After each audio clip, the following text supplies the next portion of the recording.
he pulled out this bag. So obviously it's just COVID time still over there when you're travelling, so I've still got a mask on. Yeah. But my mouth just dropped. They interviewed me and they'd said, yeah, there's 71 kilos of cocaine and 101 of ketamine. Everything that came out of my mouth over the next 4 or 5 days, it didn't matter. You've been stopped at a border.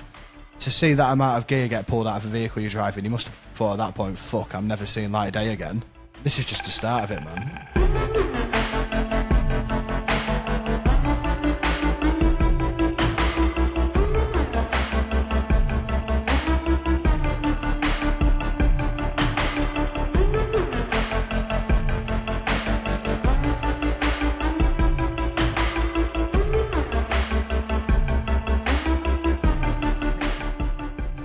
Arran, What's happening? I don't even know how to start this, mate.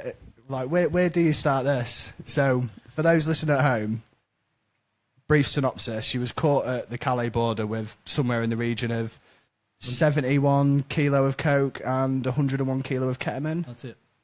And then you was acquitted by a French magistrate Yep. after representing yourself in French court. Yep. And then a couple of years later, after a whole barrage of shit, you think you're a free man, and then you end up on remand in Wandsworth for 14 months for them original charges. That's it. In a nutshell. Let's start by just getting to know you a bit there first, mate. How's it going? Yeah, sound. Obviously, I left the army. We did a bit before together. I left there, joined a contractor working for a water company, driving HTVs. Did that. It was great. Went direct for a water company. No problems. Yeah, it was great. Worked loads through COVID. Obviously, we're key workers, so we worked straight through COVID. Did loads of time. It was great. Like, loved my job. Obviously, we always grafted from before. Yeah, it was sound. A couple of my friends from local got their own businesses. One's a painter and decorator. One runs a carpet fitting business. There was another guy from our gym.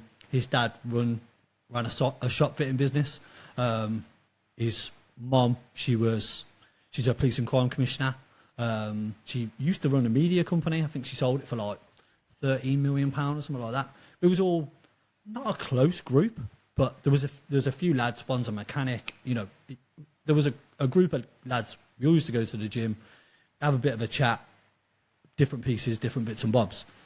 Obviously, the lad in question used to work for his old man.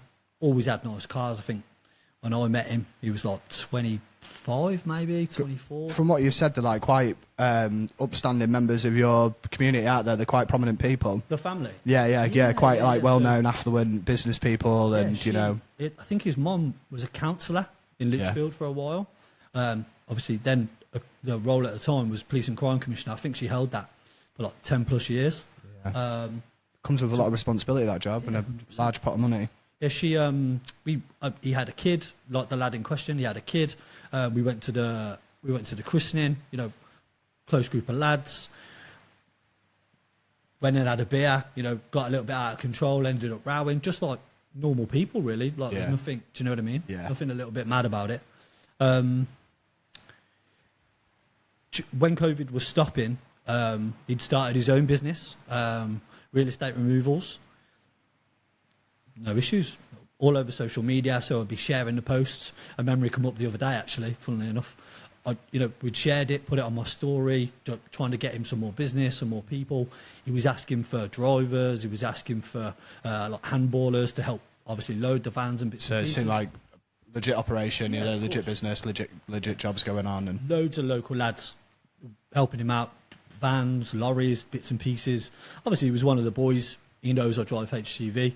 So he used to message me constantly about taco rules and like what's this, what's that. You know, do I do it? Do I not get class ones? Do I just go like Luton's, which is obviously a smaller van?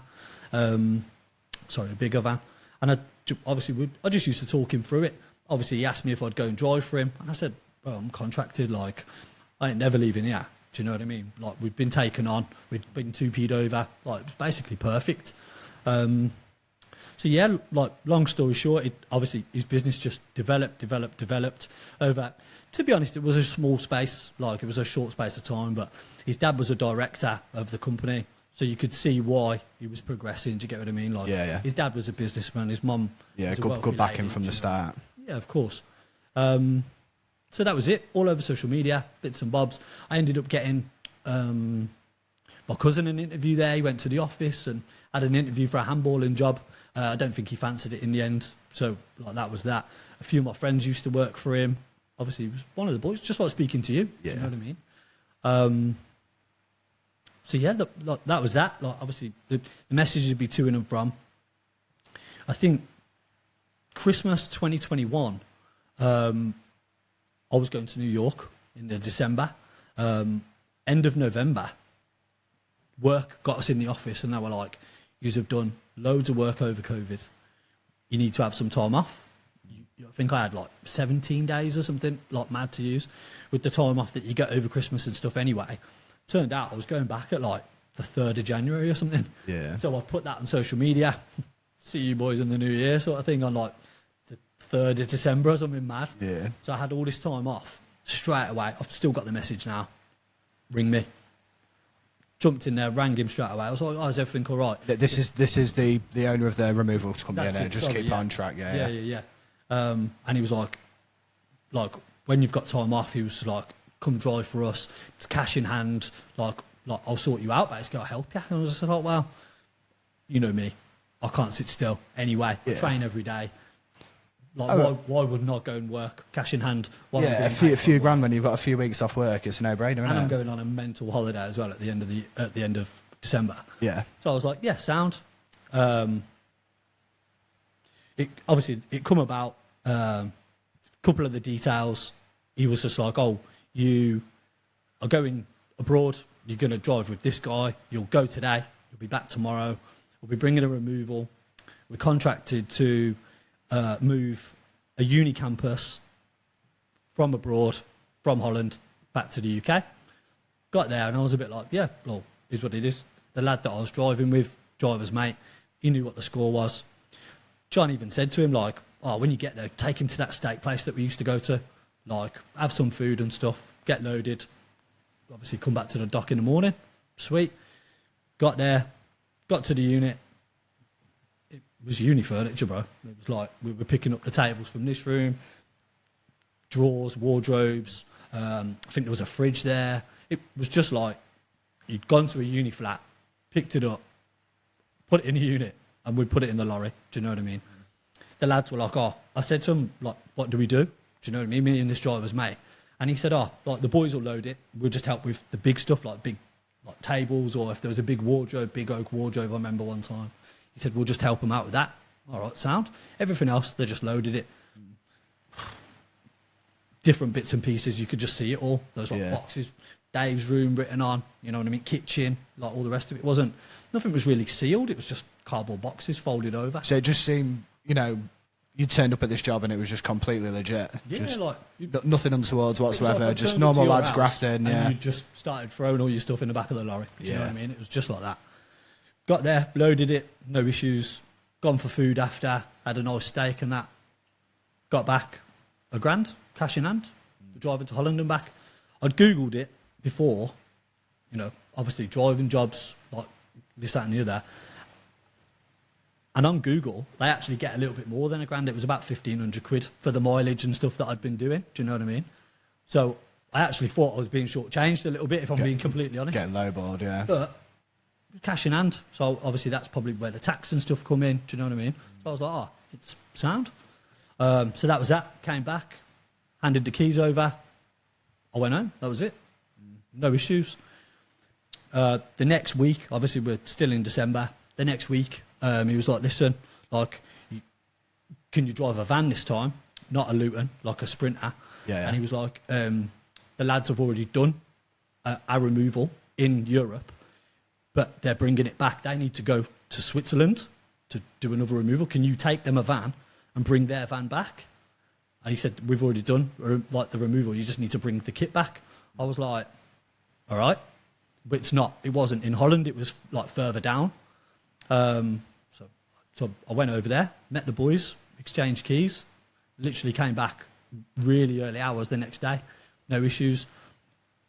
When you go through the border, I don't know if you've done it, everyone gets searched, everyone goes through customs, everyone hands their passport over, all the bits and pieces. All these vans get searched.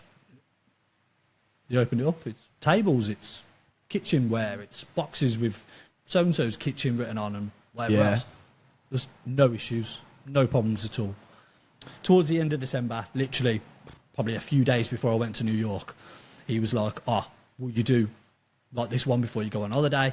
He was like, I know it's a rush. He was like, but I'll give you 1,300 quid, like cash. I was like, same sort of thing, like this. He was like, yeah, go to the same place. He was like, I need to get a certain amount of kit from the university brought back to the UK before the end of the year. And at this point, I'd seen on social media, it wasn't just me going. There was other boys going in different vans, all different parts of the week. Yeah. So in my head, it made sense. He was saying, I'm rushing, like I need to get it done by the end of the year. Yeah. I was like, okay. Well, why would you doubt him at this point? Exactly. Why would you doubt him if he was one of the boys? He's offered you a driving job. He's one of the boys. He's offering you a grand cash in hand. You're about to go on holiday. It's a fucking no-brainer, isn't it? Bearing in mind, at all this point as well, like all the boys that were doing jobs for him and stuff, it was all over social media. Like the lads were doing removals locally, like up and down the UK. Obviously, I was going to Europe. There was a couple of lads going to Europe. These boys were going to Switzerland. They were taking pictures. It was all over social media. Like everybody could see it. Yeah. So like you said, there's just no reason to kind of doubt it. Anyway, got there. Again, no problems. Van got searched, no problems. Went on holiday. I was going on holiday, and I said to him, like, that's me now, obviously, like, I'm going on holiday, start of the new year, like, I'll be going back to work. And he was like, listen, like, I know you're going to, like, New York. He said, do you want me to take you to the airport? Like, I said, we're flying from Manchester. He was like, mate, like, you've helped me out loads. Like, I'll take you to Manchester, I'll pick you up, or I'll get you an Uber, whatever you want to do. Like, you've done me a solid here, like, thank you sort of thing. Like, this past couple of weeks, you've been golden. I said, oh, fucking hell, nice one. I said, I appreciate it, but I've already booked the airport parking and all the rest of it, like, but thank you. And he said, like, obviously, take the cash and stuff. He said, but if you need anything, like, honestly, like, from me to you, like, thank you. I was like, okay, sound. So in my head, going on holiday, I'm thinking, fucking hell, like, it kind of owes me a favour there. Like, nice one. Feeling a little bit confident about myself, do you know what I mean? So yeah, like, obviously, when I'm on holiday, Christmas and New Year and stuff, obviously come back at Christmas, had New Year, wish me Happy New Year and stuff, like 12 o'clock on, like, New Year's Eve. He said, your holiday looks sick, like, great pictures and stuff, blah, blah, blah, replying to each other's stories and that over Christmas, like you do with the boys, do you know what I mean? So it was solid, like, why not, sort of thing. Come to January, obviously a couple of days into January, I've gone back to work, and he's gone on holiday. Obviously, he'd said over Christmas as well, I need to wait until the new year to go on holiday, but because I've got loads on leading towards the end of the new year, the end of the year. So that was that. He'd gone on holiday. I'd seen his pictures in Dubai and stuff, been picked up at the airport in some mental car or whatever. Sound. I didn't see some of the other stuff. He was driving cars and doing bits and pieces. I didn't see some of that. But I'd seen that he'd been picked up in a really flash car. I can't remember what it was, but it was nice. And obviously you just don't... It's Dubai, isn't it? You don't really think much of it. Everyone drives like that out standard, there, couple of days into his holiday, obviously I'm back at work now. He's messaged me, I've been let down. Can you drive over to there, blah, blah, blah, on the bank holiday? Obviously, I'll get bank holidays off. And I'm like, listen, like, you know, that's going to be a rush for me to do that on the Monday and then come back for the Tuesday. He was like, I don't know what to say to you. I need the help, blah, blah, blah. Like I apologise, this, that and the other. I think I've still got the message now, like I said to you before. Anyway, I agreed. He's a little bit pushed, a little bit weird because he was so rushing, but I figured that's because he'd been let down by a driver. Yeah. So I was a bit like... But it built you up to a point here where, you know, it kind of made you feel like you was a crutch, he needed you. You know what I mean? Like you're saying, you left at Christmas feeling confident, like he owed you a favour, didn't you? Yeah, 100%. So obviously I agreed, and I just said, like, I can over the bank holiday, but listen, like, you need to square yourself away after that. He said, I'd go myself. He said, but I'm away. He said, otherwise I'd just go myself. He said, I've done numerous trips. I was like, all right, sound. Met this kid.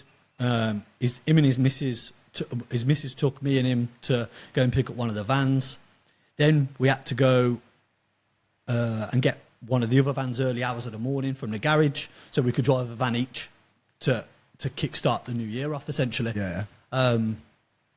So, like I said, it felt rushed, but it was because he'd been let down from a driver. That's what I had into my head, so I kind of made my peace with that. We'd gone over there, got exactly the same thing as before. Same unit, these boys, we've unloaded the kit from the unit. Like, this is, tables, fridges, bits and pieces, living room written on these boxes. There was nothing overly secure. It was nothing overly weird. Same thing as before. I think the one time I helped out that time, it was with a 3-piece suite, a chair, and a sofa. Everything else, they were like, no, you're all right. Like, you've been driving for however long. The lad, I'd pulled out. The lad pulled back in a Sprinter. He was in there really quick. I think it was just a couple of bits, like a couple of boxes and a big unit. But other than that, we were sound. Do you know what I mean? We'd got in there. I think we pulled over at services on the way up, so we were prepped, ready to go, sort of thing. On the way back down, I just wanted to get there, get in the queue, and kind of, if I could have 20 minutes, I'd have 20 minutes in the queue. Do you know what I mean? When I was waiting at Calais, the lad rang me on the way down. He said, I was knackered. I stopped for a sleep. He said, I'm going to be late. I said, take your time. I said, don't rush. The queue's massive. So I got down there, went to the office, got my paperwork, my CMR and all the rest of it. What's the CMR, mate? Sorry. It's to do with travelling. Okay. So all the kit that's in the truck. Yeah. John had messaged me and said, when it comes to your CMR, tell him it's a house removal, it's a personal removal, which I thought was a bit mad, but he was just like, I don't want to pay the travelling tax, basically, on commercial. Again, I got it. Do you know what I mean? It does make sense. Obviously, if we was going over there and you said, we'll just say it's this, so that we don't have to pay the travelling tax for commercial, I do get it from a small business point of view. Do you know what I mean? He was one of the boys, again, it's not as if this big CEO of a big company had just said, I'll lie. Do you know what I mean? So when I got to the thing, obviously, I just signed it, but I had the message that said, tell him it's this. So I was kind of like, all right. Do you know what I mean? Yeah. From boys to boys, do you know what I mean? Anyway, got to the thing, gave the CMR over, no problem. Went into the searching area. Obviously, the other van's still on his way back down at this point. Name of the truck and that name of the business all over the side of the truck. Gone in there. She's gone, explained the situation. Yep, no problem. Searched it. Same as before. No problems. What's in there? Like in the boxes with kitchen and stuff written on. I was like, yeah, have a look. Was that all right? Yeah, sound. So they got in there with a dog. No issues, no problems. It was like, we want to take you through a scanner. I was like, all right. Like, yeah, is that local? Like, what are we doing? Yeah. In broken English, obviously we're in France. Yeah. Do you know what I mean? So broken English, it was, few minutes. Okay, no problem. So I'm messaging John now, like, mate, I'm knackered. Like, are they having me on here or what? No, like, it's fine. It's normal. Bro, one time they tried to take my wheel off because they thought I was hiding something in a wheel. And I was like, okay. And he was like, just don't stress it. He was like, don't worry. Like, it'll be fine. So we've gone to this scanner, come back. And I said to the guy, I was like, am I free to go? And he was like, yeah, but I just need to ask. He was like, he showed me the picture of the scan. And at the hull, so you got front of the truck here, the hull of the truck there, it was really dark. And he was like, why is that dark there? I said, bro, it's not my vehicle. Like I don't know. And he was like, so here it's supposed to be like this. It's lighter. And I was like, okay. And like, obviously it was all on the drawing. I couldn't really get what he was. This dark, this light, why? Like, it was really broken. Do you get what I mean? And I was like, Matt, I don't know. He was like, we empty? Find out. I was just like, no problem. I'm knackered, but do what you got to do. Do you get what I mean? Like, just get me out of it. I don't care. So I messaged him again. I was like, they're treating me like a fucking criminal here. Like, what's going on? He was like, mate, just don't worry about it. It's their job, which it is, which I've got. Obviously, we've done like that sort of stuff Yeah. before. Do you know what I mean? So I was like, okay, sound. He was like, don't panic, like just let them do their job, like you'll be on your way. He said, like I said to you before, you know, they took the wheel off one of the vehicles before. So I'm sitting there, obviously I'm messaging, I'm knackered as well, like, do you know what I mean? Like it's been a long night, do you get what I mean? Anyway, obviously I've rushed to get back down to try and get onto the ferry so that I can get I think 90 minutes. Yeah. Try and get a little bit of kip on the way back.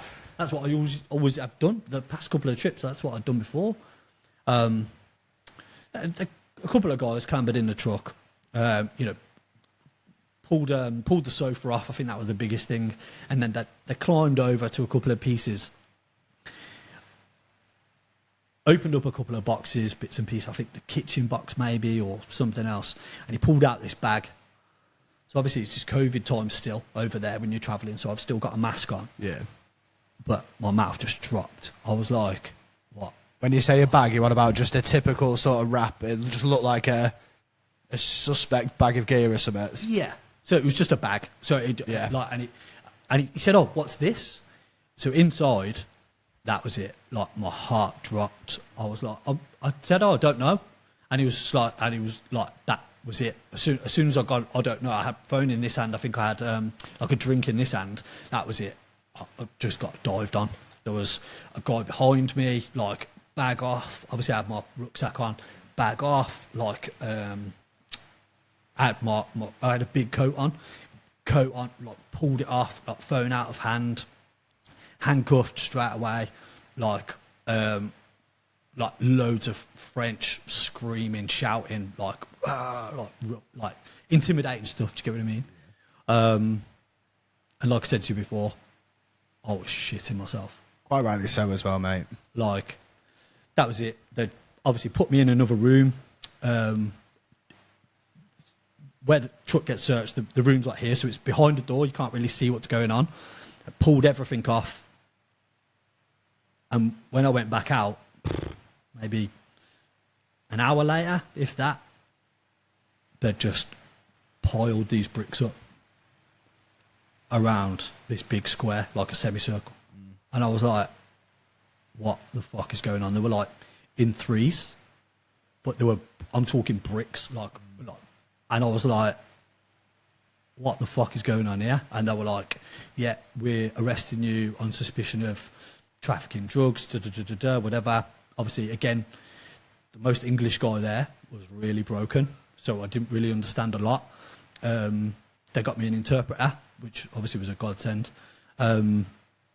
They interviewed me, and they'd said, yeah, there was 71 kilos of cocaine and 101 of ketamine. So from that initial search happening to them then interviewing you, how long was that process, would you say? Couple of hours. All right, so pretty quick then. Yeah, well, yeah, so that was a customs situation. So obviously, what they explained to me pretty quickly with the interpreter when she got there, it was a couple of hours later, that what had happened is I'd get interviewed by the customs, because obviously there was their find, if you like. Yeah. But then afterwards, I'd get interviewed by the police and arrested officially by the police. So the thing with an importation offence is that there's actually two offences involved, because customs can give you a sentence, custodial, whatever, and the police can give you another custodial sentence. So essentially, you could get sentenced twice. Right. So if they both gave you 10 years, you'd get 20 years. And that's that. Would it be separate charges, though? Would one be for the trafficking, one be for the import? No, so one's it seems like double jeopardy a bit, doesn't it? It seems a bit fucking... They don't have that, because it's customs. Yeah. So one's a customs offence and one's a legal offence. I don't know how it's... Yes. So, been interviewed by the customs, explained my situation, obviously, you know, name of the company's on the truck, all the rest of it, obviously, they took my phone from me, gave it to the police, interviewed by the police. The second I opened my mouth, the police were like, they asked me the name of the company that was on the side of the truck. I told them the name of the company that was on the side of the truck, and they told me I was lying straight away, no matter what. So everything that came out of my mouth over the next 4 or 5 days was it didn't matter. They were like, you know what I mean? Straight away, no. We see you people every day. Like, we know you're lying. And I was like, so that was at the start. So as the days kind of progressed, it got like worse and worse and worse, more and more frustrating. Firstly, like I said to you before, they asked me if I wanted legal representation, and I said no. So they didn't really seem that bothered. It wasn't that big of a deal at that point. It was only when I got to court after it was made a bit more of a deal. But to being questioned, they'd asked the court after about a day if they could have more time to question me, because all I was doing was telling the truth, but that weren't what they wanted to hear. They wanted more answers, do you know what I mean? They asked me where I'd been. I said, it's in my sat-nav. Look at it. They said, well, where have you been? I said, it's in my sat-nav. Like, I didn't just make it up. That's where I've been. Oh, so you've been here? Yeah, I have, yeah. Well, there's nothing there. Well, I'm telling you, that's where I've fucking been. Do you know what I mean? Like, I don't know any other things than what I know, and that's that. Oh, well, who do you work for? Well, you know who I work for. Like, it's in my phone. Like, you know who I've been messaging. I've told you. Like, they asked me who I've been. I told you straight away. Do you know what I mean? If you Google the name of the company and then Google the owner on the name of the company on Company's House, that's who I've been talking to. Yeah. Investigative work, just do it. And no, you're lying. No, that's not true. Like, oh, you're being evasive. This, that, and the other. Well, I'm not. Like, do you know what I mean? Was you kept in a cell for this time when he was over there? Yeah, so the cells there are a little bit different to here. Okay. So it's 3 walls, but then just bars at the front. Yeah. And obviously I was by the dock.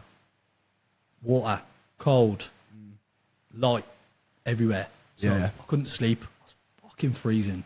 Yeah. Obviously it's France as well, so they don't. It's just obviously police.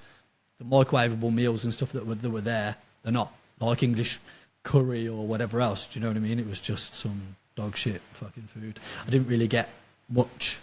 Like obviously you'd get 3 meals a day if you were in the UK. That's not what you get over there. Yeah. So not. just thinking about this part of your story, it's quite fucking daunting, isn't it? Really, you've been stopped at a border.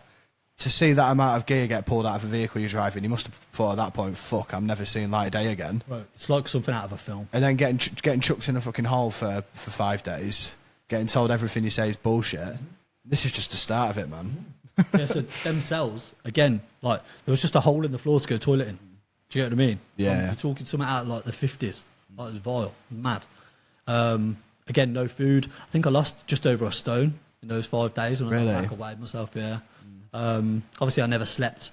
Going forward, I think after about a day or two, I kept asking for phone calls, obviously.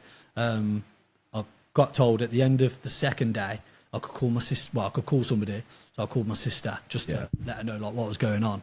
Obviously, I had to be really scarce, but at this point, it's just I am alive because obviously they don't know. Do you know what I mean? I haven't spoken to me for 2 days. And then that was that, pretty much. Really brief phone call. Another couple of days, they'd kept asking the court for more time to kind of convince me to change my story. Do you get what I mean? Obviously, they never. Like, all I can do is tell the truth, and that's that. That's all I know. I think at the end of the 4th day, just before court, or the end of the 3rd day, just before court, just the day before court, anyway, I got to call my sister again really quickly. I'm going to court in the morning. I don't know what's going to happen. I'll be in touch if I can, type thing. On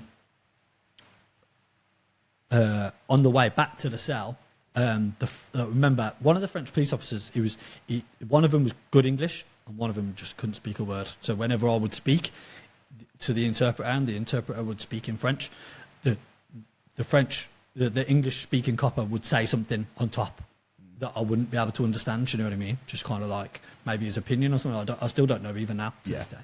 And he said to me on the way back to the cell the night before court, he said, I'm telling you now, if you don't change your story tomorrow, we're going to get you 20 years.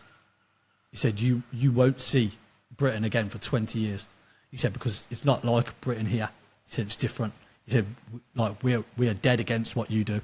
And I was just like, I've told you, it's not what I do. Like, and that's that. And he said, well, that's up to you. But in my eyes, you need to change your story. So again, I didn't sleep, but I went back into the cell that day thinking that the rest of my life was over. Do you know what I mean? Obviously, I've got a 13-year-old, like my sister, my nephew. Do you know what I mean? But Yeah. everything was, it was quite bad, bleak at that point. Gets up the next day, gets moved to court. Court morning was the first time that I'd had fresh food. That they brought me French baguette, bacon roll. Good food, bottle of water. Do you know what I mean? And that was gone. Do you know what I mean? It was gone like wind. To go to court, you have to have a barrister. Even though I had no solicitor or lawyer, you have to have a barrister to represent you in court. So it was just an assigned one for the court for that day. So he came to the cell in the morning and he said, "Oh, I'm here." He had this pile of paperwork. He said, "Oh, I'll find your paperwork." And I'm thinking, I'm finished here. Like, do you know what I mean? This guy's just assigned to me. He doesn't really care what happens to me. Like, he's got all these paperwork for the different cases throughout the day. I'm thinking, I'm so fucked. Like, obviously, I've got my mask on. My interpreter's here. He's gone away. Sure enough, he's come back about an hour later. And he said to me, "So, usually, I'd be asking you to change your statement so we could get you a reduced sentence." And obviously, he must have seen it in my face. Obviously, I've still got my mask on. He must have seen it in my face where I was about to, not explode, but just, say something. And he said, look, whatever, in French, whatever, hang on. But I'm not going to do that. He said, "You didn't do this," like that. And obviously, my interpreter's telling me what I said. And I was like, "No, I didn't," like that. And he was like, "No problem." And then that was that. And I was like, that was the first time in like 5 days where I felt believed, hopeful. Yeah, I believed that somebody believed what I'd said. Do you know what I mean? Because they'd just been grinding me down to a point where, you just think like, oh, is it worth me telling the truth? Do you know what I mean? To try and get, or should I just lie and then give them what they want? Do you know what I mean? But that ain't in me. It's part of the tactics, though, isn't it? When you're getting questioned by police, they want to try and tie you up in knots. But it probably worked for you, obviously, that you was telling the truth. There's no holes in your story. No, exactly that. But it's still frustrating when they make you feel like that over the course of 5 days, and you're not sleeping, you're not eating, you're stressed. Yeah. So obviously, I'm thinking, oh, fuck for that. Like, okay, sound. And he's like, it's like, no problem. Kind of gets up, knocks on the door. I'll go back downstairs and I'm thinking, what the fuck just happened? Like, am I hallucinating? Did he really say that? Like, what am I? Do you know what I mean? All sorts is happening. I'm like shaking at this point as well. Gone up to court, 3 judges, 2 blokes and a woman. It's different there. There's no jury or anything like that. You talk to the court, to the actual judges themselves.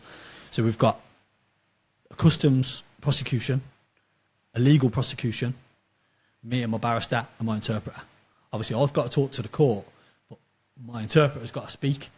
So obviously, I can make an opening statement. So, I explained my situation, I explained who I was. They asked me to calm down a few times because I just went into belt-fed mode and just kind of was, just yammering on a little bit. But I needed to get it off my chest, you get what I mean? So anyway, we've gone through the court. Prosecution has said their bit. Customs have said their bit. The customs have asked, I think they asked for about 8 years, and then to fine me for what the drugs were worth, which is like tens of millions. And then the prosecution, I think they asked for about 7 or 8 years as well. So obviously, in essence, it's a long time, mate. 15, 16 years. Fucking long in time. a French prison for something that I didn't even know was happening. Do you know what I mean? But then my barrister stood up. So obviously, I'd made my opening statement. They'd made theirs. I'd explained my situation from me and said, "This is going on. This is what I am." Like, I explained that, they tried to paint me as this picture where, because I'd been in trouble when I was younger, that I'd not stopped being in trouble. Obviously, to try and paint the narrative where I explained the truth. As soon as I had my kid, as soon as my kid was even born, I'd never even thought about drugs. Do you know what I mean? Yeah. And obviously that's like 15 years ago. Yeah. So that was that, finished. I'd explained, put my story forward. Then my barrister stood up.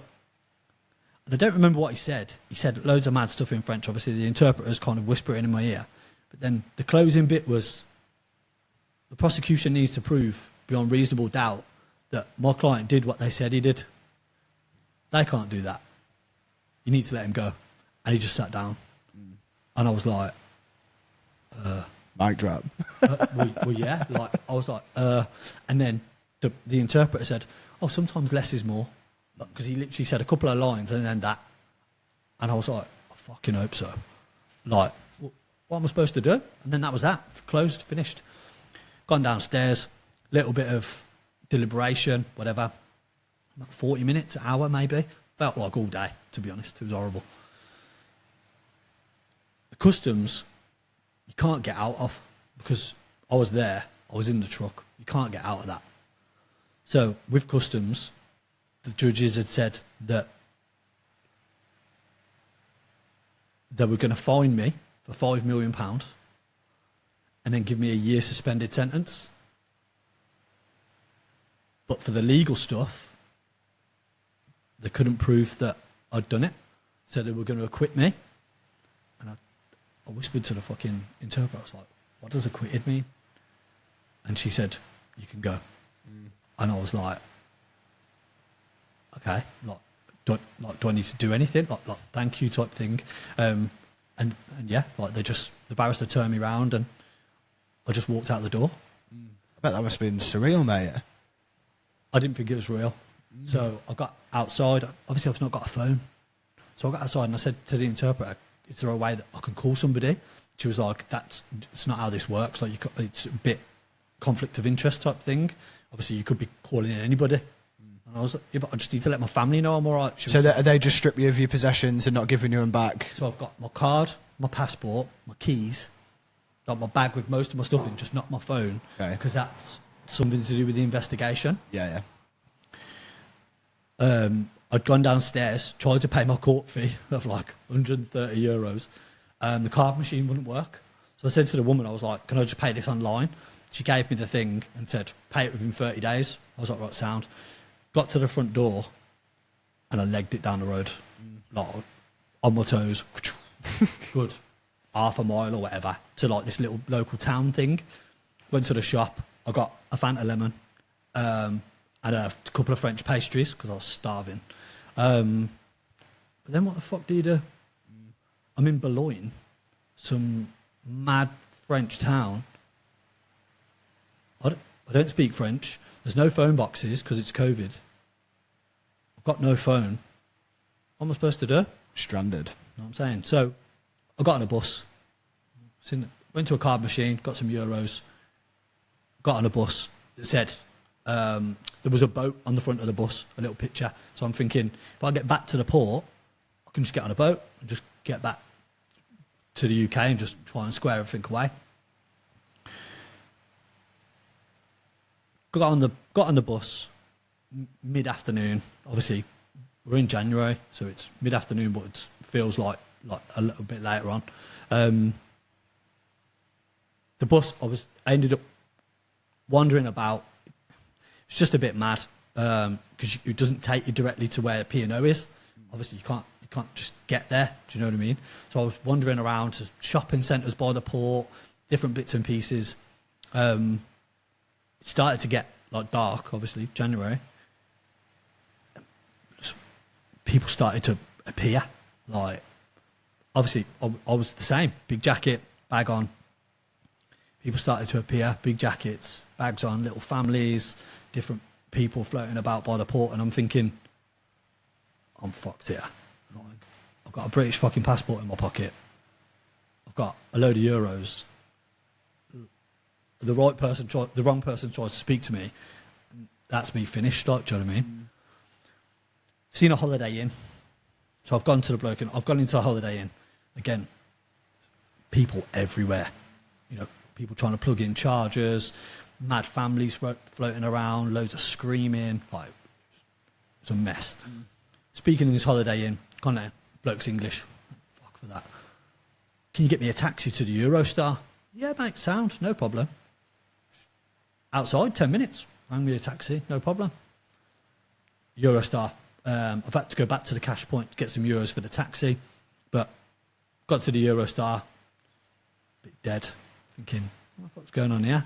Gone in there, so just one bloke walking around the platform, and I've got, oh, Eurostar, it's got a big fucking red line through it. It's COVID, isn't it? So you can't get on the Eurostar. Really? They just completely closed off, did they? It off, yeah, through COVID. I said to the bloke, I said, there was a taxi sign on the side. I said, oh, I need a taxi, like, pointed to the sign. Obviously, he was French, he didn't have a fucking clue what I was saying. And I said, I've got no phone. And the bloke said, he rang me a taxi outside. He said, outside, 5 minutes. Fuck for that. I've got in a taxi. I said, English? And he said, little bit. I said, ferry to UK, like that. He said, yeah, UK, no problem. Took me to P&O. It was nowhere near where I was before, by the way. So took me there. Bloke from P&O opened the window, and I said, oh, he said, before you get out, he said, you can't get on the boat. I said, what the fuck are you talking about? Why not? And he was like, it's COVID. You can't walk on the boat. I said, I haven't got a phone. Can I use your phone? He's an English guy. He was like, yeah. He was, you can use it, yeah. And I said, I need to tell my friends and family what I need to get on this boat. Okay, no problem. So I've gone into P&O, this little hut thing. I said, can you use your phone? The bloke's like, yeah. Is this in the port at Calais, is it? The port at Calais. Yeah. There was a guy in there, mixed race guy. He's just in the corner talking to the woman behind the thing. They were exchanging forms. I couldn't hear what they were saying. I said to the bloke, I said, right, what do I need to get on this boat? He said, you need all your COVID details, your COVID passport and stuff, which is on your phone. You need your passport, obviously, and you need proof of vaccination, which will be on your phone. And I'm thinking, fuck. Like, he said, and you need a vehicle to get on that boat. So if my family were going to come and get me, I need to get them over with my details on their phone and then be able to take me back over. Guy pipes up in the corner. He said, oh, where are you going? I said, Birmingham, well, Tamworth near Birmingham. He said, oh, M42. And I went, yeah. He said, oh, I'm going to Leeds. He said, I can take you. And I'm thinking, fucking hell, here we go. I'm going, okay. I said, like, I need all these details, blah, blah, blah, like whatever else. I said, can I just call my family to try and get these details? And he's just chucked his phone across the counter and he's gone, oh, just use that. So I rang my sister off the P&O phone, explained my situation. Obviously, they didn't know I was even out. They didn't know anything. So she's gone, like, you coming home? And I've gone, yeah. She's like, fuck, right. Obviously, she's excited. I said, listen, you need to calm down. We need to have this conversation. So I explained what I needed, told her I was going to WhatsApp her off this guy's phone, told her how to get my details, obviously, on the NHS website. Obviously, I need my NHS number and all the bits and pieces. It was difficult, but she managed to smash it out of the park. Going forward, I needed to fill out these details and this form and all the rest of it all online, put in all my NHS number so they could prove that I'd been vaccinated and all the rest of it to travel. Took about an hour, but we did it. Obviously, this guy's volunteered himself. I'd sat in his car and I said to him, listen, before we go anywhere, there ain't anything in this car that's going to get us nicked, is there? Obviously, he just laughed. He was just laughing at me. I'm like, bro, I'm serious. And he's like, I've driven all the way from Naples. Like, no. I was like, okay, sound. He was like, I've driven through every stop on the way down. He said, obviously not. And I said, when we get on the ferry and the ferry's moving, I'll explain. But right now, I need to know the truth. And he was like, yeah. He was like, of course. Got on the ferry, got into the cash point, gave him some money for obviously offering to take me in the first place and all the rest of it, some money for fuel and whatnot. Explained my situation. Obviously, he understood then. He was like, fucking hell. He was like, your pal's done you a dirty there. Like, what's going on? So yeah, explained the situation, got on the ferry, got back. Turns out that he wasn't even supposed to be there when I was there, you know. He's not been vaccinated.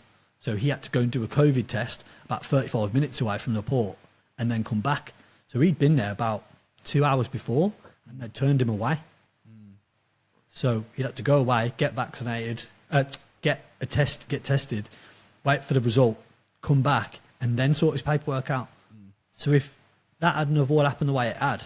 Yeah, stars aligned for you on that one, mate. Do you know what I mean? Yeah, there was a bit of good karma coming back your way there, wasn't it? Do you know what I'm saying? So, obviously, we'd had the conversation all the way up and all the rest of it. He was sound. I followed him on social media. I was going to say, do you still stay in touch with him? Like? So I did before, but last year, when I wasn't on social media for a while, my social media got hacked and taken over by some random geezer somewhere in some mad country, and now I can't get it back. So that's the Moroccans have got it, mate. So that's the end of that. So I got back, obviously met my sister and my girlfriend at the time at the services, gone back to my sister's, had some food. I think everybody had a little bit of a cry or whatever. And then kind of like formulated a bit of a plan.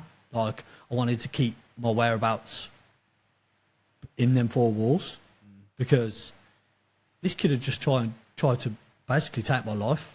Do you know what I mean? I wanted to make sure that I was the only one that knew where I was at the time. Yeah.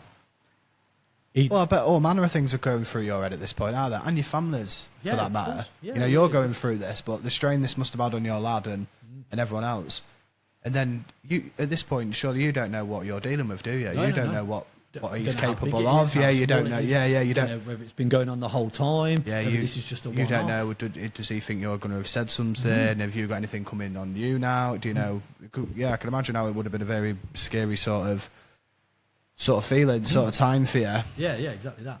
It was, just wasn't very nice at all. So, look, I got back, had a shower, got squared away. I didn't sleep at all. Every night after I'd got back for probably about 18 months, I'd just see that sort of bright light. Every time I closed my eyes, it was just like that because of that's what it was lit up there like, do you know what I mean? So the next day, I just scoffed my face, basically ate my weight in food because I hadn't eaten for so long.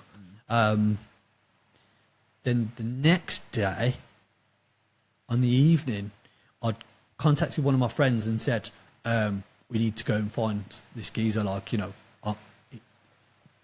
something ain't right, like, do you know what I mean? And he was like, yeah, like, so we'll go up there. I went to his mum's, got my friend to call him, and I said, you know, who it was, and he said, oh, where are you? I said, I'm on your mum's lawn. You need to come. And he was like, oh, like, I'm coming, like, I won't be there yet, like, but I'll meet you in town, like, by the garage, somewhere on camera. So I presume he was worried. I don't know. Yeah. I presume. And when he turned up with a bit of a lump. I'd never seen him before. And then a guy I know, Ryan, he used to box. He used to have a bit about him, I think. But, like, he turned up with these two geezers. Obviously, I went with a couple of my pals as well. But I left my pals in the car.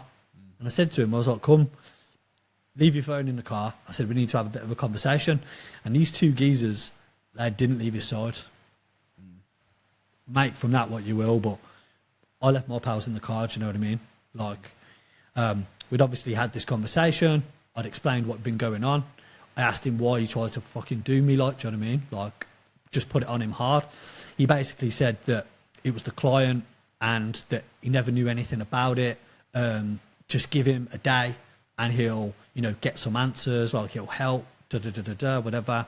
He wouldn't do that to me. Did you seem convinced at this point by what he was saying? I'll be honest, I didn't even listen to what he'd said. Not really. Because I just had a one-track mind. I wanted to take his head off. And that was that. Like, I can't even now, I just couldn't help it. Him, the other lad, he didn't say too much, but it was just kind of like, calm down, calm down. And I remember Ryan said, oh, we wouldn't do that to you. Like, we, as a collective, we wouldn't do that. And I remember I remember that, and that'll come clear after, but I remember him saying those exact words. And I was a bit like, okay, so if not, well, you know, you've got a day, and then come through with something, do you know what I mean? Like, you proved to me that it was them. Okay, sound. I remember him saying to me that I looked like a psychopath. He was like, you need to calm down, you look like a fucking psycho, blah, blah. I said, well, wouldn't you? I said, I'm not even supposed to be here right now. Do you know what I mean? You've just been looking at a fucking potential 20 stretch, even more. Yeah. So like, so it was just a slanging match, really. It was just me shouting at them and them trying to defend it with whatever. Then that was that. A couple of days went by, and it started to become more clear that this kid had been running it under everyone's nose, and no one had a clue. No one. I don't know who knew to start off with, but as the days and weeks went on, he'd started to dodge phone calls, he'd started to change his number. I remember, I've still got the messages, I messaged his bird a few times. She was like, Arran, like, I understand you're stressed out and stuff, but this is nothing to do with me. And I'm like, yeah, but get him to answer the phone. Do you know what I mean? Tell him to be a man about it. Like, it don't matter what's happened. I'm fucking here now. What can I do? But be a man about it. Do you know what I mean? Did you know at this point if he was being investigated? No, I didn't have a clue. I didn't know anything. At that point, I didn't know anything. And then, as the weeks and stuff progressed, then things started to come out. A couple of the boys started to, I heard this from so-and-so, or, you know, I think I can't remember who said what, but I remember someone saying to me a couple of months after, oh, he turned up somewhere and ended up having like a boot full of cash. And I was just like, right, where? Because that, as far as I was concerned, that was him finished. Like, I was just gonna, like, I'd just have him the next time I seen him. And then I just never did. He was staying in hotels. He was like dodging people. Like, that was it. Do you know what I mean? Yeah. So yeah, obviously from then I tried to get help because I never slept. I didn't sleep an inch. I was always working. Obviously, had to go straight back into work within days because I had a flat to pay for, got my car to pay for, my kid to pay for. So I had to carry on working. I couldn't take no time off. I assume work was all right with it. That was understandable, was there? So my boss was in touch with my sister. Obviously, didn't understand where I was for 5 days. My sister half explained, and my boss was like, right, sound, I'll try and cover it with holiday and bits and pieces, but you can't have no time off to kind of get to grips with what just happened or try and calm down. I had to go straight back into work. Obviously, with that just comes its own pain. Do you know what I mean? Like, there was no...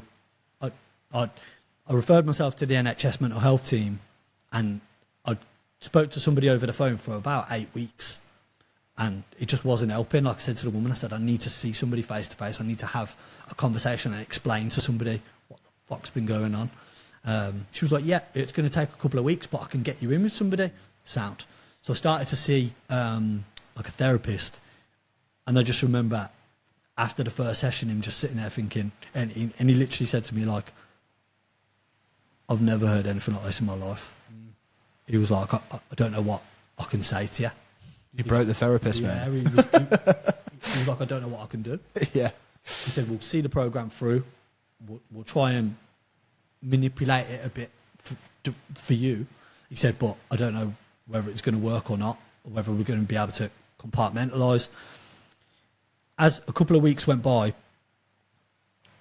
I got a letter from the barrister's legal team that said, you've been acquitted, which means we couldn't disprove it, but they couldn't prove it either. There's every chance that they could appeal the acquittal. If they do, this is our name and number. Da-da-da-da-da. Give us a call. Cool. And then that was that. Nothing else. Nothing from the police, nothing from any French people, nothing. So that was it. So all I got is this letter, and then from then I was flapping. Obviously they're coming. They could come, they might not come. What's going to happen? It's not a good state to be left in, is it, after what you've just been through? Yeah, exactly that. So I've got all of these things going on. I'm working, trying to keep my life as normal as what I can for my kids' sake, for everyone else's sake, so no one knows, as little people as possible know what had happened. Obviously, I've got this kid that's trying to avoid me because he knows he's a wrong 'un, basically. Yeah. All of these different mad things happening. Months went by, working, not really sleeping, trying therapy, isn't working, still just trying to stick it out, training loads, throwing myself into the gym, just to try and tire myself out so I can sleep. Do you know what I mean? As the months went on, there's literally nothing else I could do other than keep trying. I got a phone call. The British police. Oh, hi, it's so-and-so, police officer, blah, blah, blah. We spoke to the French police. We know you're not being investigated. I was thinking, okay. So, and he was like, and from our side, you haven't done anything wrong here. Just an FYI, we are investigating the parties involved.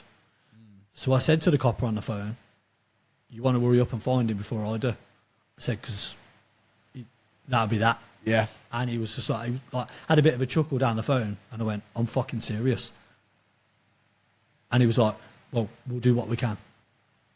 That was that. No other phone call from the British police, no nothing. And obviously, at this point, this kid wouldn't even like answer a phone to me. Do you know what I mean? Because he knew what was coming. I told a couple of my close pals what had gone on. There was a kid who used to have a detailing business. He was sound. I explained to him what had happened. Obviously, he used to detail my car, so I explained to him what had happened. Told him the kid was a wrong 'un. You know, I wouldn't even bother detailing his car if I was you. Do you know what I mean? As the months went on, he'd got himself involved as a business partner. Okay. So I'd explained what was going on, told him to stay away from him. Now the kid's ended up with 16 years.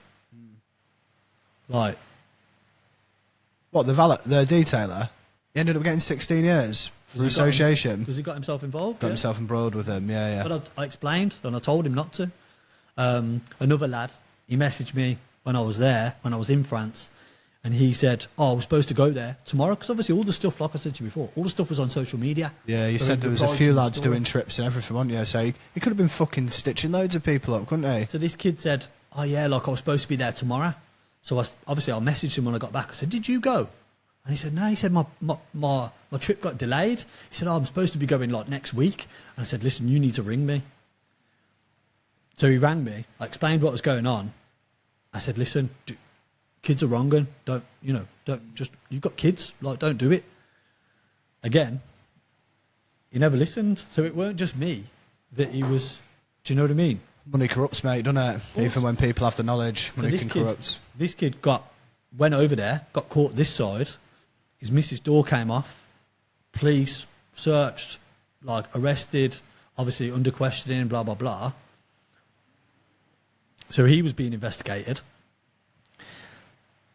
I think another trip got caught. I think at another port, maybe Southampton, I'm not sure. But they had 100 million quid's worth in their trip. So even though I'd been caught, been arrested, and then come back to the UK, these kids still carried on. So in my head, you can correct me if you think I'm wrong from an outsider's point of view, but I think that because of the position his mum held within the forces, he just thought he could do whatever he wanted. Seems like there is a bit of superiority complex, doesn't it? Like untouchable. Yeah, it's a big one, isn't it? Because you always expect people who hold office to set a high example, and you'd naturally assume that people and their families would too, wouldn't you? But well, even like, just as a side note, this kid went to Jeremy Clark's private school. His mum paid like 40-odd grand a year for this kid to go to school. Like, do you know what I mean? You'd think he'd have half a brain, but clearly not. So he ended up getting. How long did he end up getting? 22 and a half. And what do you know what charges they were specifically, or was it all just for import and Conspiracy trafficking? to import, yeah. Yeah. So, And how many people went down at the same time as him? Because they sent down quite a network, didn't they? so 6 people got arrested, 4 people got sentenced, 2 people got off. So Ryan got off. You know, the one that said, The boxer. Who "Oh, we you wouldn't said do that earlier. to you." So he got off. And Jack got off, who I messaged and said, "Don't do it. This is the score." He got caught, and then he still got off. All right. Okay. Interesting. Innit? So the 4 lads that got caught, John got 22 and a half. 2 other boys got 18s, I think. And then one young lad, he got 16, the detailer. He's all right. He is a good lad. He just made the wrong choice, I think. But he is a good lad, though. I like him. I think he's good. People do it, don't they, mate? Yeah. So, you know, this has all happened. You've come back to the UK. You've been going through your therapy, trying to get your life back on the mends. And you fucking end up on remand again for the same charges, mate. So how did that come about? What happened there? So all of that was 22 and 23. End of 23, all these boys have been caught, gone to prison. I'm thinking, end of 2023, like, I'm starting to get myself back on track. Like, things are still a little bit messy. Did you feel like you'd had some sort of, with them all getting sent down for it, did you feel like that chapter was kind of closed now? Like, there's no way that can rear its head again. It's done for me. You know what I mean? It's all ironed out. Yeah, but no. So, yeah, because they've been caught. They've gone to prison. It is what it is. But no, because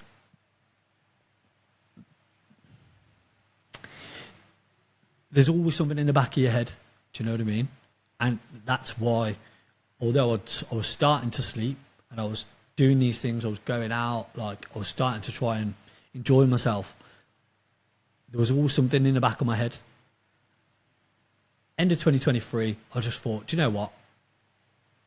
New year, like, that's it. Like you say, like, just try and brush it under the carpet. I know I was being a pain to my family, my sister. Like, I know I was. Do you know what I mean? Like, because it was always in the back of my head. Like, one of my pals said it the other day. He said, like, you can see that you've changed. Do you know what I mean? And whether that's the last 14 months, whether that's the last 3 years in total, I'm not sure. But he said you can see that you've changed. So, end of 2023, start of 2024, thinking, you know what, new year, try my hardest to let it go. Do you know what I mean? Not let it go, but try and brush it under the carpet a little bit. A bit, yeah. February 2024, the National Crime Agency rang my phone. I actually went to my mum's house because they didn't know my phone number, even though I'd kept it the same, and said... Sorry, mate, I shouldn't laugh, but what the fuck? Yeah, they're daft. It's crazy. I kept it the same. It was mad. Yeah. And said that I'd got a warrant out from France for my arrest, that they didn't really know much details, but I needed to go and answer a warrant request in London at the Royal Court of Justice. So I was like, not the Royal Court of Justice, at Westminster. So I was like, I mean, all right, but this got squashed. Like, I got acquitted. Like, I've got the paperwork, blah, blah, blah. Had a bit of a to and a fro with the geezers on the phone. And they basically said that I could do what I wanted. I could go on the run if I felt like it. But this was their phone call from them to me to say, you want it, but it's your choice. And I was a bit like, this is the National Crime Agency, bro. Like, they're telling me I can go on the run. It's just a bit of a weird conversation to be having. Anyway, I told them straight. I just said, well, I've got nothing to run from. I've been acquitted. They was like, bring your acquittal paperwork, bring your passport, and we'll go down and we'll see what the warrant's about. So I said, well, do I need to bring anything? Like, you know, clothes? Like, am I staying? Like, do you know what I mean? Yeah. Like, what's the deal? No. Like, oh, you'll be bailed, but they just need to see who you are and surrender your passport so you can't leave the country. I was like, what for? Like, what's going on? what they didn't tell me was that in 2023, the French police had appealed my sentence, Your acquittal. not gave me any paperwork, not sent no paperwork to my mum's address, which they've obviously got. Gone to court without me and found me guilty in my absence without telling no one, no paperwork, no nothing. So then I've gone to this court hearing at Westminster and been like hearing all this information for the first time. Like, yeah, we requested so-and-so's presence at court on so-and-so date in 2023. And I'm thinking, well, like, that's not true. Like, where's all of this paperwork come from? Obviously, like, my mum's address. Like, what they've done is they put my mum's address and my flat postcode. So the addresses didn't match. Yeah. So the paperwork that they'd sent, and they'd done it on purpose because unless you can't read an address properly, do you know what I mean? The postcodes and the paperwork was wrong. So they'd gone to court. Obviously, I didn't turn up because I never knew it was going on. They'd found me guilty in my absence. What did you get sentenced for in your absence?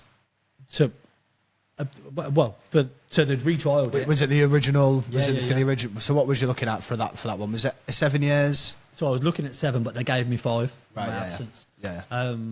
So I'm sat in Westminster like, okay, so like now what? And they're like, yes, you need to go to France for 5 years. I was like, you fucking what? Like, where's all? I didn't even obviously. So you can imagine the bombshell from 2 years prior or a year prior. This is just like atom bombshell. Do you know what I mean? Like, yeah. It just exploded right in front of me. I didn't know what the fuck was going on. At Westminster, you can't talk. So I wanted to talk like I did in France, and you can't. So obviously the solicitor that had been given to me at the time, I was thinking like, so I said to her like, well, I didn't do anything. Like they can't. How can they sentence somebody in their absence? You don't do that here. Which obviously they don't do that in the UK. So I said like, how am I going to fight it? I said I never did anything wrong. I got acquitted. She went, oh, it don't really matter whether you did it or not. I was like, well, of course it does. That's the point. That's justice. And she was like, no, yeah, well, like you've already been given a sentence now. Okay, so what? Oh, so yeah, well, we'll go to France and you need to argue it with them. Oh, sound. I'll just do that then. No, obviously not. Tried to get bail, obviously thinking that I'm going to be bailed because that's what the National Crime Agency have said. I didn't bring no kit, whatever else. And the British police, well, the British representative for the French justice system, or however it works, said that they couldn't release me on bail because I was a key figure in an organised crime organisation. And if they let me go, bearing in mind I've been at home for 2 years, if they let me go, then they'd never see me again. Just been at home for 2 years working. Completely made up. Yeah, that was it. Like, you could have been gone already. Yeah, if you felt like you had any reason to. If that was my situation and that's what I was doing for a living, bearing in mind I've been going on holidays in these 2 years as well. So not just that, but the key components of that gang had all been getting, you know what I mean? They'd all been getting taken down in this time as well. So if that was anything to do with me, I'd have been arrested here. It's just semantics, isn't it? It's just saying the right things to fucking keep you where they want you. But there was no proof. But they didn't need any proof. Do you know what I mean? You know, like you see stuff in the news where people get arrested with no proof, and you see all these like supposed criminals, like against justice system, blah blah blah, and you think like, well, that can't be right. Like, he's an arsehole. Do you know what I mean? Mate, a lad I know from around here, his dad did a 30 stretch, accused of rape, got acquitted a couple of years ago from DNA. You know what I mean? His entire family has grown up thinking, my dad could potentially be a rapist here, man. Do you know what I mean? It's fucking crazy. You see it in the news, like your man, yeah. and you think like, oh, that is a wrong one, because it's in the news, and you just think, yeah. I mean?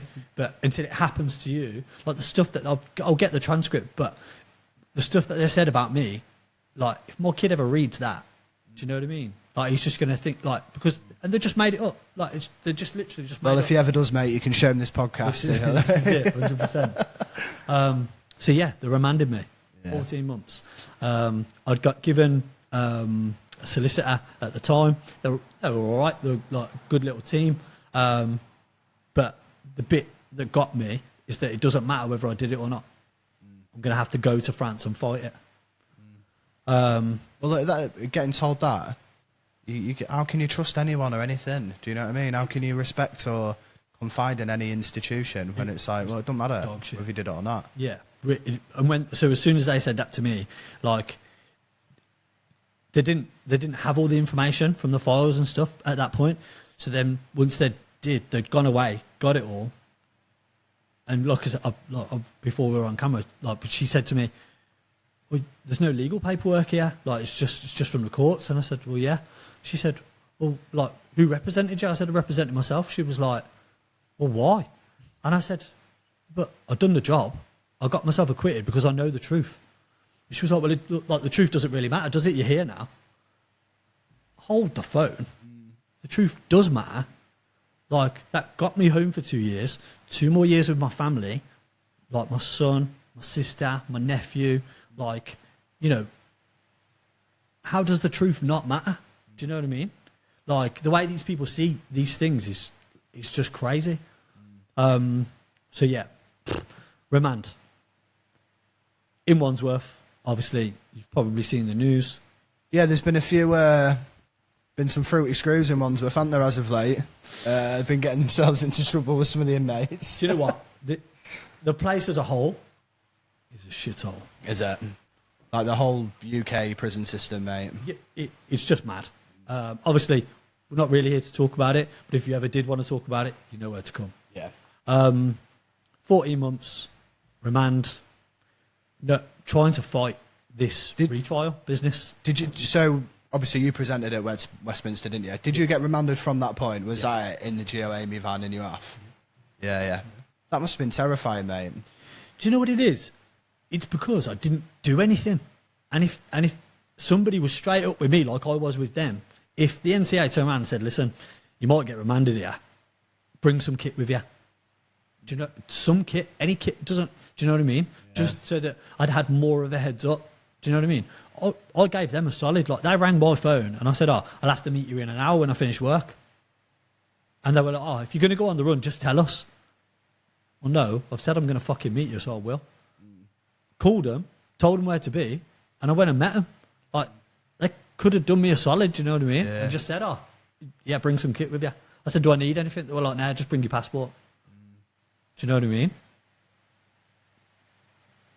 It's just, yeah. So, remand, I was fighting this retrial. So, I was trying to get another retrial where I could actually show up, give some evidence, and do some bits. So, I had to beg, borrow, and steal some money to get a French solicitor in France to show up for me. Because obviously, the last thing I wanted to be doing is going over there, knowing what they'd said to me before about trying to give me 20 years, you know what I mean? So, over the 14 months, to and from me with a French solicitor and my English solicitor, to try and get myself another retrial.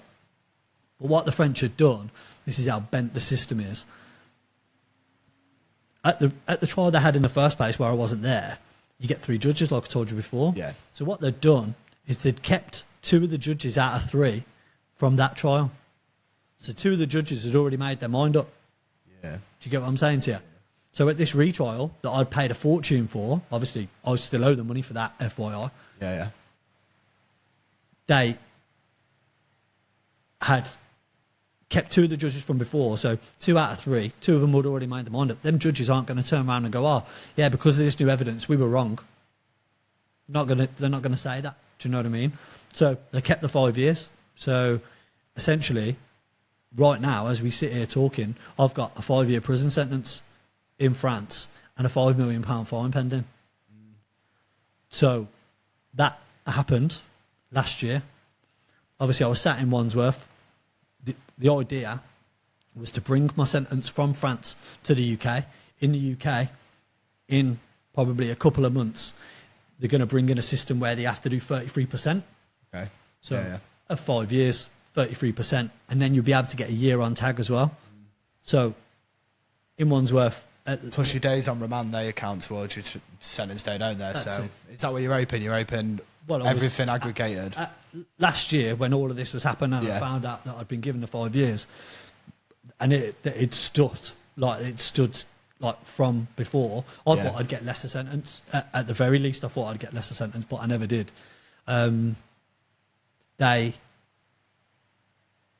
The idea was to bring it over to the UK, so that was what we were doing, because I didn't want to get deported to France. That's the last thing I wanted. So bring my sentence over to the UK, serve 33%, then do some time on tag.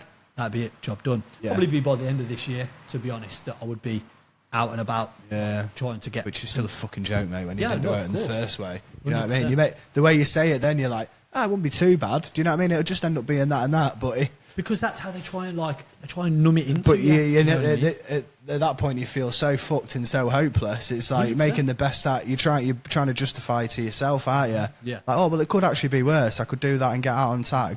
You shouldn't have been there in the fucking first place, mate. 100%. I mean, Wandsworth is for fucking for seriously naughty people, mate. Yeah. So then, April-ish. I just get a knock on the door. April 25, that is. This year. Yeah, April this year. I got a visit, and she turned up on the visit, and she was crying her eyes out. I was like, "Are you all right?" And she was like, "You've been released." Sorry, just before that, the phones hadn't been working for about a week, so I couldn't call nobody. It was like up and down phone calls. Sometimes I'd be able to call, sometimes I wouldn't, because the phones didn't work on our landing. So I didn't get a chance to speak to anybody for a few days. Got on this visit out of nowhere, and I got told I was being released. So in my head, what had happened a couple of days prior with a couple of other boys, they'd been told they'd been released, packed all their stuff, got really excited, and then got gate arrested. Yeah. Gone through the rigmarole, and then had to come back anyway. They hadn't even touched thin air outside, do you know what I mean? So I had it in my head that was what was going to happen to me. Obviously, like you just said, I'm always thinking negative at this point, because I've been in here for 14 months thinking, well, they're just going to keep me here anyway. There's no way I'm getting out. Got back to the wing after my visit, called my sister downstairs from one of the other phones and said, what the fuck's going on? The solicitor said that the French judge signed off a warrant to say that you're going to be released. They're going to revoke the warrant, but there's every chance that they might come back. I was like, hold on. They're going to gate arrest me. 100% they're going to gate arrest me. She said, they're not. She said, I know they're not, because they revoked the warrant. She said, it takes 48 hours for them to bring you a new one.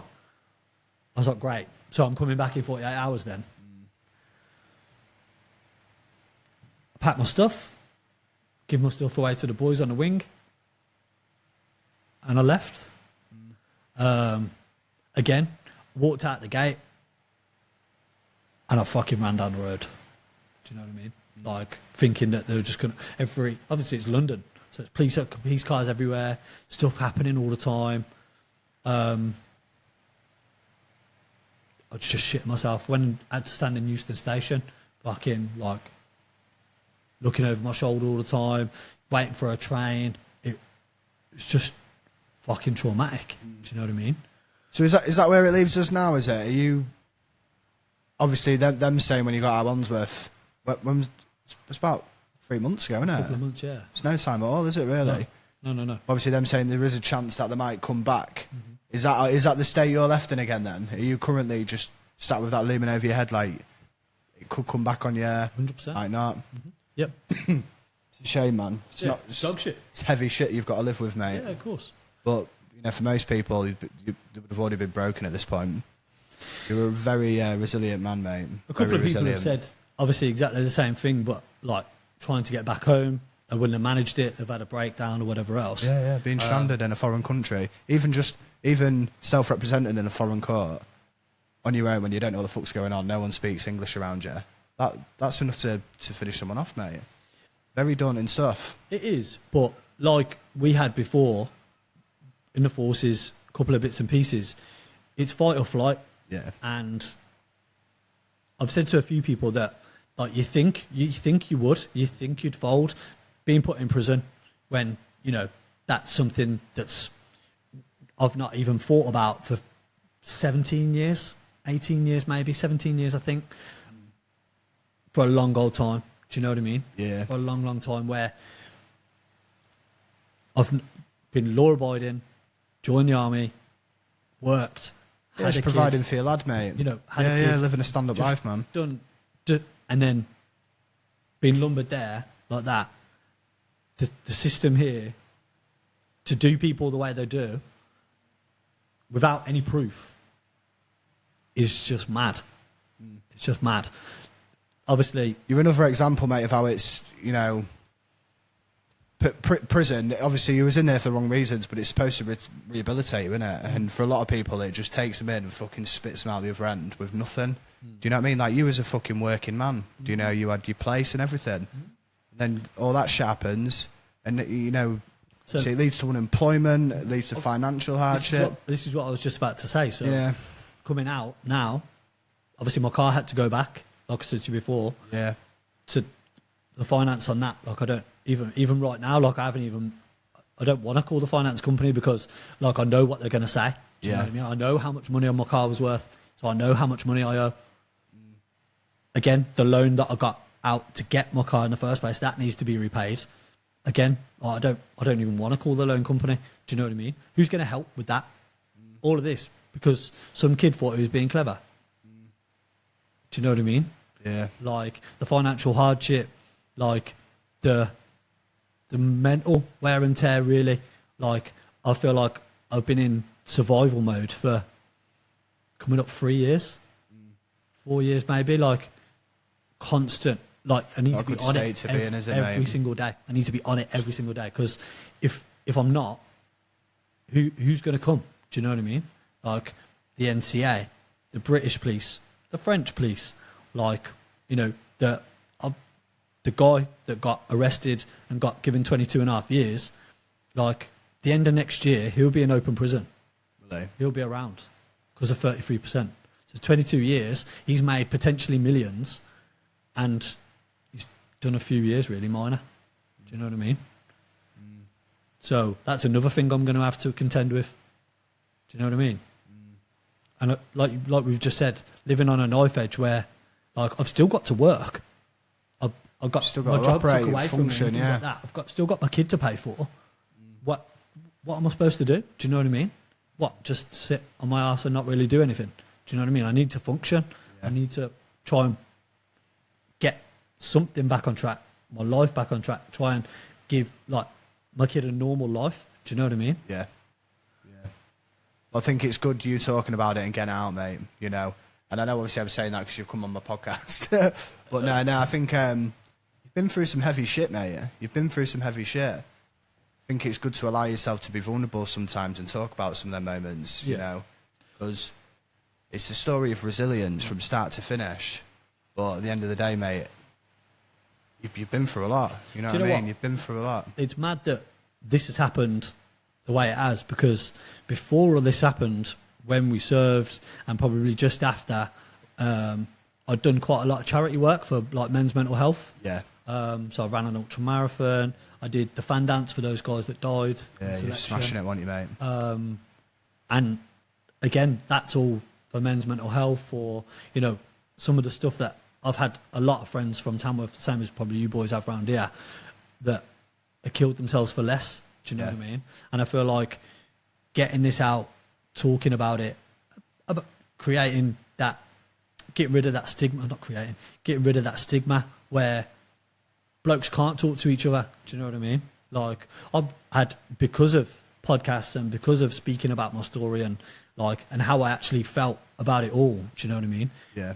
I've had dozens and dozens of messages, probably in the hundreds actually, where blokes have been like, you know, I wouldn't have never dreamed about going on a podcast and telling people about this, but I know I can talk to you. And they've said, you know, families have died, they've got drug problems. A couple of my friends are going to prison for really stupid things, like they've had fights in nightclubs on nights out, and they've made mad mistakes, like hit people and whatever else. And talking to me online about their issues, it's just like a release for them. Like it's like a weight off their shoulders. And I never really thought that I'd be in a position like this to have these sorts of conversations. But some of the boys that I've spoke to and some of the lads that have told me about their issues and about their story, if you like I've had a couple of messages where people have said, like, you have inspired me, like you have like helped. Do you know what I mean? And if talking about this and my story and stuff that's happened, it's already helped a few people, I know for a fact, because they've told me, and that's what does make me feel better. Do you know what I mean? Yeah, it is a really, story of resilience, mate.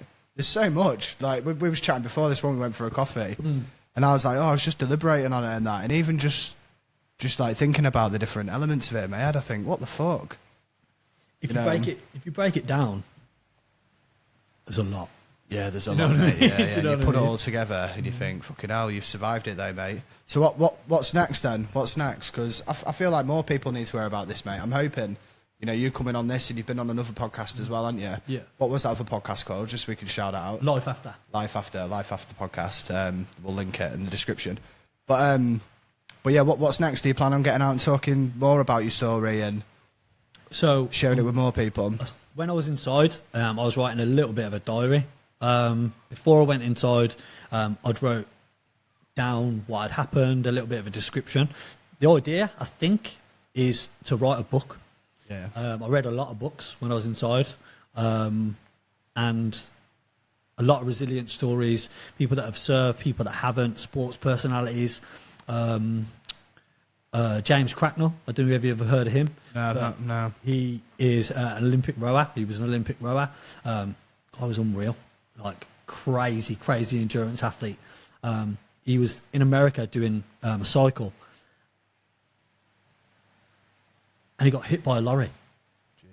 So lorries obviously have got the wing mirrors, and the lorry clipped him on the back of the head as he was cycling along, gave him a traumatic brain injury. And the story from him and his wife writing their book of resilience and how he managed to come back from that is absolutely unreal. Honestly, like, don't get me wrong, don't blow my own trumpet, but I feel like my story is a little bit of a mad one. But his story is crazy.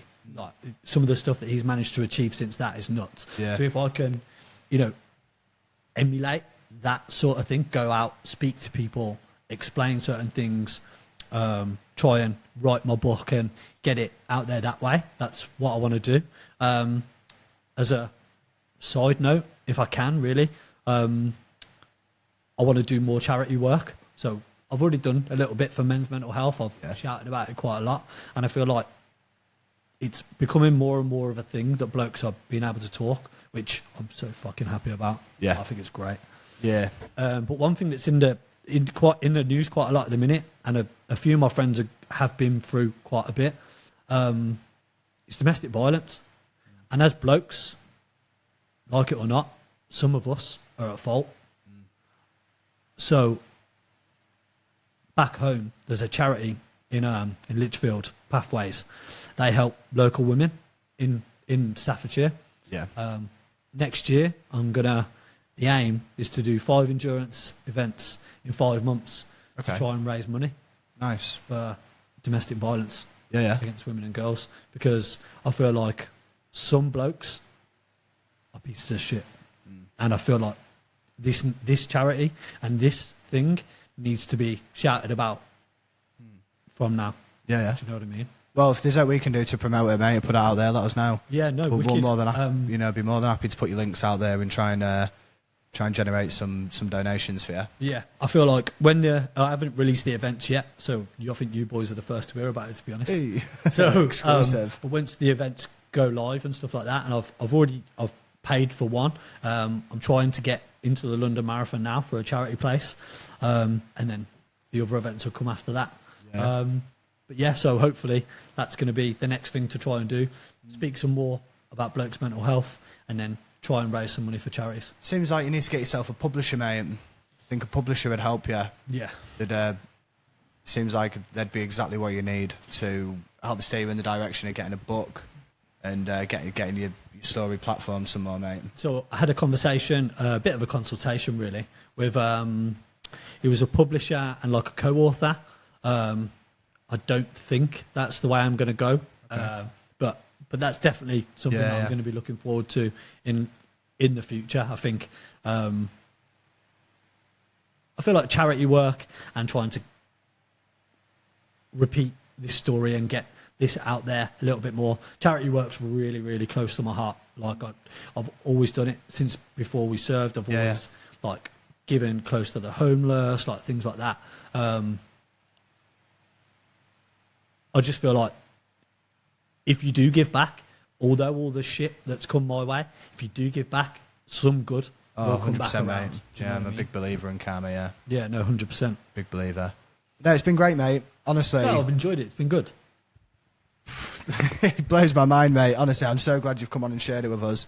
And if there's hope we can do moving forward to help you get your story out there, help you promote your charity work, let's fucking do it. No, 100%, mate. Let's do it. And let's not leave it 7 years before we meet up again. No, it's been a while. It's been fucking ace, but nice Wicked. one. Cheers again. Appreciate it. Cheers Thank you. again. Thanks. And for those listening at home, if you've liked what you listened to, hit like and subscribe.